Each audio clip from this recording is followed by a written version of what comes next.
Hello everyone, अस्सलाम वालेकुम। बच्चे, ये आज की वीडियो उन बच्चों के लिए है जो नीट की प्रिपरेशन कर रहे हैं और मैं मान के चल रहा हूँ कि बच्चों का सिलेबस कंप्लीट हो चुका है और अब वो टेस्ट सीरीज पे भी आ गए होंगे, रिवीजन कर रहे होंगे और टेस्ट दे रहे होंगे। तो मैं अपने बच्चों से भी जो अपनी अकेडमी में मेरे यहाँ बच्चे प्रिपेयर कर रहे हैं उनसे भी और आपसे भी आज ये कहना चाहूँगा कि आप लोग अपना जो टेस्ट दे रहे हैं उस टेस्ट को एक बार टेस्ट के रिजल्ट को एनालाइज करिए, ऑब्जर्व करिए और अगर आप उसको सही से एनालाइज कर लें, ऑब्जर्व कर लें, उसके हिसाब से अगर अपनी थोड़ी सी स्ट्रेटजी को चेंज कर लें तो मैं मान के चल रहा हूँ कि 20-25 क्वेश्चंस का आपके ऊपर फर्क आ सकता है। 25 क्वेश्चन का मतलब ये होता है कि मल्टीप्लाई बाय 400 मार्क्स। क्या मैं बताने की कोशिश कर रहा हूँ, जरा उसे समझ लीजिए। बहुत छोटी सी वीडियो है, इसे देख लीजिए। एक्चुअली क्या है ये, जैसा हमारे यहाँ कहीं एक छोटा सा ग्रुप का टेस्ट है कि भाई हमारे पास जो बच्चे कर रहे हैं ये फिजिक्स का है, सेक्शन ए सेक्शन बी, आप सब बच्चों को पता है, केमिस्ट्री है, बॉटनी है, जूलॉजी है और ये उनका स्कोर होता क्या है। हम जो अपने यहाँ रिजल्ट देते हैं वो हम बताते हैं।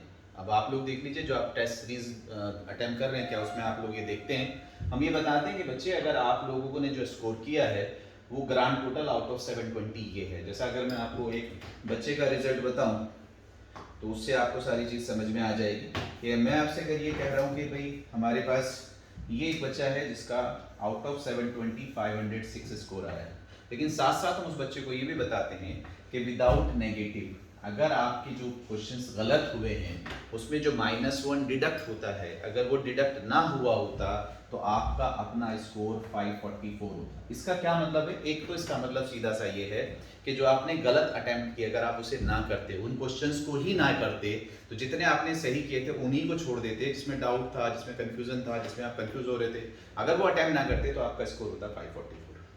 ये तो सबको समझ में आता है, मैं उससे ज्यादा आगे बताने की कोशिश कर रहा हूँ। मैं आपसे ये कह रहा हूँ बच्चे कि अगर आप ये देखें कि भाई आपका जो आउट ऑफ 720 है वो है 506 और आपका विदाउट नेगेटिव है 544, इसका मतलब है 38 का गैप है। 38 का गैप का मतलब ये है, आप सब बच्चे सोच सकते हैं कि मेरे 544 आने थे और मेरे 506 आए क्योंकि -38 होगा।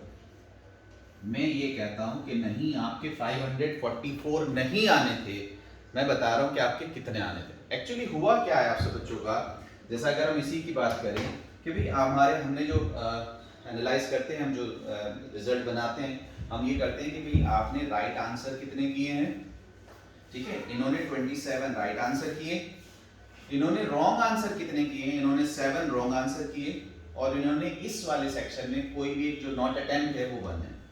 तो ये बस है। तो अगर इस सेक्शन में करें, मैं फिलहाल ये कह रहा हूँ कि रॉन्ग आंसर कितने इन्होंने किए हैं, तो यहाँ इन्होंने 7 रॉन्ग आंसर किए हैं, यहाँ केमिस्ट्री के फर्स्ट सेक्शन इन्होंने 2 रॉन्ग आंसर किए हैं, बॉटनी में 9 रॉन्ग आंसर हैं, सेक्शन बी में 4 रॉन्ग आंसर हैं, यहाँ 4 रॉन्ग आंसर हैं और यहाँ 2 रॉन्ग आंसर हैं। अगर आप चेक करेंगे 2 4 6 4 10 19 11 21 28 एंड आपके पास 28 31 एंड 7 38।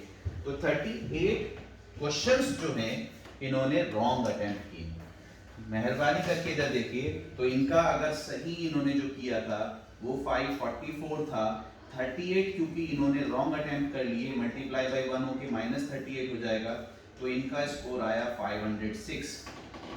लेकिन बच्चे आप ये सोचिए जरा ध्यान से, अगर ये 38 आपके सही हो गए होते तो मल्टीप्लाई बाय 4 आपका होता बेटे 150, 4 8 जा 32, ठीक है सर, एंड 4 3 जा 12 3 15, 152 मार्क्स आपके प्लस हो गए होते।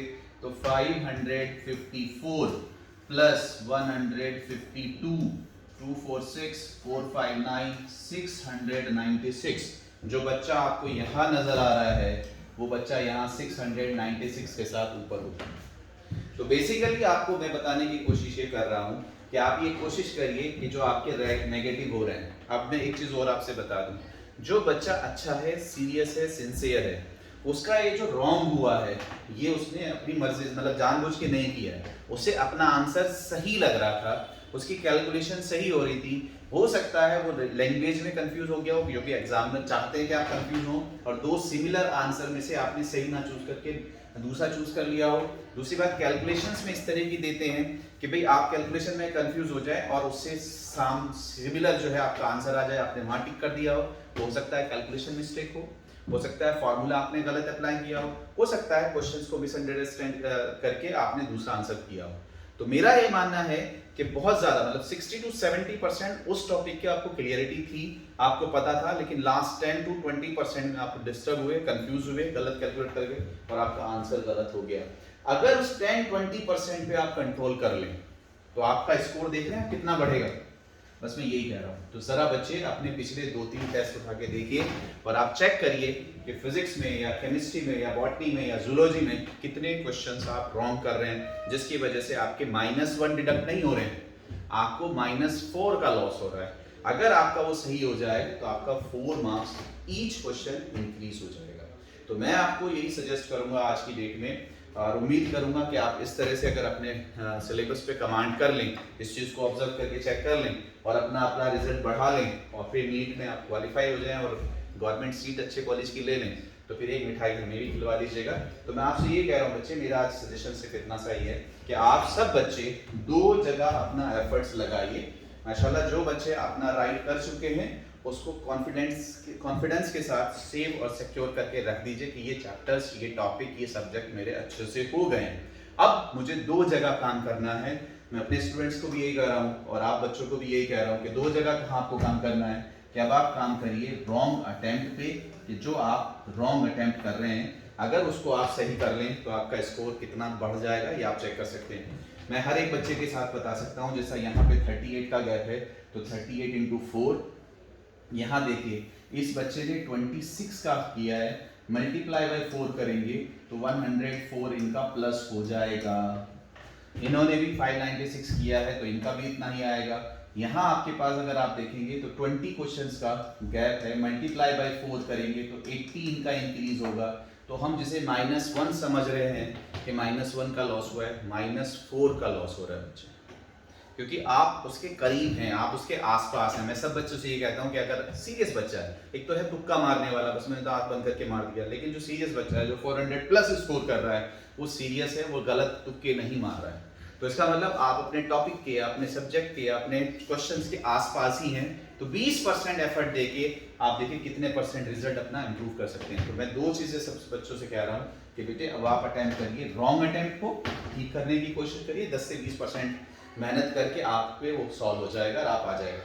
दूसरा, अब आप काम करिए नॉट अटेम्प्ट पे, कि ऐसा कौन सा टॉपिक है, ऐसा कौन सा क्वेश्चन है, ऐसा कौन सा सब्जेक्ट है, ऐसा कौन सा चैप्टर है जिसको मैं अटेम्प्ट नहीं कर पा रहा हूँ। तो नॉट अटेम्प्ट वाली जो कहानी है उसको आप करें। तो 2 चीज़ों पे अगर आप काम कर लेंगे कि रॉन्ग अटेम्प्ट और नॉट अटेम्प्ट, तो उम्मीद करूंगा कि 20 से 25% मार्क्स इंशाल्लाह आप इंक्रीज कर लेंगे।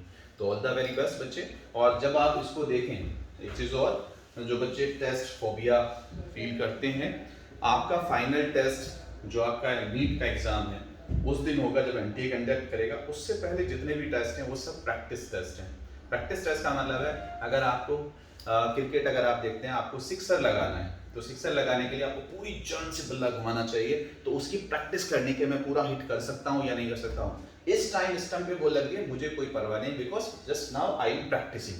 तो आप एक बार प्रैक्टिस करेंगे, हो सकता है स्टंप फट जाए, दूसरी बार करेंगे, तीसरी बार करेंगे, लेकिन हो सकता है चौथी बार आप बेहतरीन शॉट लगाना सीख लें और आप बाउंड्री पार करा दें। तो यही है, इस टाइम डरना नहीं होता है। मैं सब बच्चों से ये कहता हूँ कि जब आप टेस्ट दे रहे होते हैं बच्चे, तो आप इस चीज़ की फिक्र मत करिए कि मुझसे क्वेश्चन रह गए या मेरा स्कोर 400 आ रहा है, 500 आ रहा है, 600 आ रहा है, 300। राइट नाउ आपको स्कोर नहीं देखना है। अभी जब आप टेस्ट अटेम्प्ट कर रहे हैं आपको क्वेश्चन देखना चाहिए कि ये क्वेश्चन मुझसे हो रहा है या नहीं हो रहा है। जिस टाइम आप टेस्ट दे रहे हैं, आपने टेस्ट दिया, आपका 400 स्कोर आया, 500 स्कोर आया, इट्स गुड, और खुश होइए कि मेरा ये वाला पार्ट राइट अटेम्प्ट में आ गया कि अब इसका चैप्टर से, इस सब्जेक्ट से अगर क्वेश्चन आते हैं तो मैं सही कर लेता हूँ। अब जिस चैप्टर से या जिस सब्जेक्ट से क्वेश्चन आप रॉन्ग अटेम्प्ट या नॉट अटेम्प्ट कर रहे हैं, अब आपको उसको करना है कि आज मुझसे इस टेस्ट में ये क्वेश्चन नहीं हुआ है, लेकिन आइंदा जब भी ये क्वेश्चन मेरी नजरों के सामने आएगा मैं इसको कर लूंगा। इतनी प्रैक्टिस घर जाके उस टेस्ट के बाद करनी। तो ऑल द वेरी बेस्ट बच्चे। राइट अटेम्प्ट, रॉन्ग अटेम्प्ट पे काम करना है, नॉट अटेम्प्ट पे काम करना है। दूसरा, जो क्वेश्चंस मुझसे टेस्ट में नहीं हो रहा है उससे डरना नहीं है, उसको अपने फेयर कॉपी पे जाके अच्छे से सॉल्व करना है, जिससे आइंदा कभी भी अगर वो क्वेश्चन आपके नजरों के सामने आए तो आप उसे परफेक्टली कर सकें। तो ऑल द वेरी बेस्ट। अगर किसी भी बच्चे को हमसे कुछ हेल्प चाहिए, द हिंदू एकेडमी दिल्ली से ठीक है, हमारे जो सेंटर सदस्य भी हैं आप वेबसाइट पे जाके देख सकते हैं। तो अगर आपको हमसे चाहिए ऑनलाइन या ऑफलाइन तो we are available. All the very best, thank you so much.